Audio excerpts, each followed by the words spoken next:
Hello everyone, আশা করছি সকলে অনেক ভালো আছেন। আপনারা যারা যারা ইংরেজিতে কথা বলতে চান, আজকের বাক্যগুলো তাদের জন্য ভীষণ গুরুত্বপূর্ণ। তাই প্রত্যেকটি বাক্য মনোযোগ সহকারে শিখবেন। আর ঘুমাও না, স্লিপ নো মোর। ধরেন আপনি একজনকে বলতে চাচ্ছেন যে আর ঘুমানোর দরকার নেই, আর ঘুমাও না, তাহলে বলতে হবে স্লিপ নো মোর। এবার উঠে পড়ো, নাও গেট আপ। যখন আপনি কাউকে ঘুম থেকে উঠতে বলবেন তখন বলবেন now get up, now get up. সূর্য উঠে গেছে, দ্য সান ইজ আপ। খুবই গুরুত্বপূর্ণ একটা বাক্য, আমরা আমাদের বাচ্চাদের শিখে থাকি।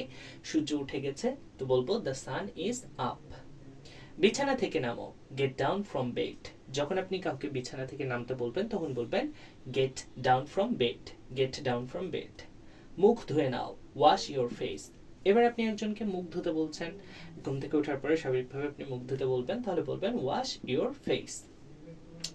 ভালোভাবে ব্রাশ করো, ব্রাশ প্রপারলি। যখন আপনি কাউকে ভালোভাবে ব্রাশ করতে বলবেন তখন বলবেন ব্রাশ প্রপারলি, ব্রাশ প্রপারলি। ওই জামাটা পরে নাও, পুট অন দ্য শার্ট। যখন আপনি কাউকে কোনো একটা জামা পরতে বলবেন তখন বলবেন put on the shirt, put on the shirt. সকালে নাস্তা খাও, হ্যাভ ইওর ব্রেকফাস্ট। এবার আপনি একজনকে সকালে নাস্তা খাওয়ার জন্য বলছেন, তো বলছেন যে সকালে নাস্তা খাও, তো আমরা ইংরেজিতে বলবো have your breakfast, have your breakfast. ভালো মানুষের সাথে থাকবে, স্টে উইথ গুড পিপল। আমাদের প্রত্যেকেরই উচিত ভালো মানুষের সাথে থাকা। তো আপনি যদি কাউকে পরামর্শ দিয়ে বলতে চান যে ভালো মানুষের সাথে থাকবে, তখন বলতে হবে স্টে উইথ গুড পিপল। কারো ক্ষতি করবে না, ডোন্ট হার্ম এনিওয়ান। হার্ম শব্দের অর্থ ক্ষতি করা। তো আমাদের প্রত্যেকেরই উচিত মানুষের আসলে পারলে উপকার করা, কিন্তু জেনে শুনে মানুষের ক্ষতি করাটা কখনোই উচিত না। তো কারো ক্ষতি করবে না বলার ক্ষেত্রে বলবো ডোন্ট হার্ম এনিওয়ান। কম কথা বলবে, স্পিক লেস। খুবই একটা ভালো দিক কম কথা বলা, আমিও যেটা সবসময় চেষ্টা করি।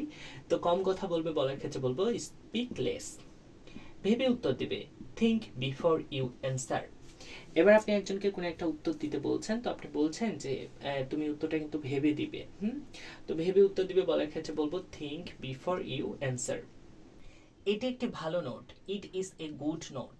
এবার ধরুন কোনো একটা নোট সম্পর্কে আপনি বলছেন যে এই নোটটা অনেক ভালো, এটা পড়ে দেখতে পারো, তো এটি একটি ভালো নোট বলার ক্ষেত্রে বলবো it is a good note. আমাকে এর মধ্যে টেনো না, don't dark me in this. ধরেন কোনো একটা বিষয়ের মধ্যে আপনার জড়ানোর ইচ্ছা নাই, আপনি বলছেন যে আমাকে এগুলোর মধ্যে টানিও না বা আমাকে এর মধ্যে টেনো না, তাহলে আমরা বলবো don't dark me in this. আমরা সঠিকভাবে জানি না, উই ডোন্ট নো এক্স্যাক্টলি। এবার কোনো একটা জিনিস আপনার কাছে মনে হয় যে আপনারা সঠিকভাবে জানেন না, তো আপনারা সেটাই বলছেন যে আমরা সঠিকভাবে জানি না, তাহলে বলবো উই ডোন্ট নো এক্স্যাক্টলি।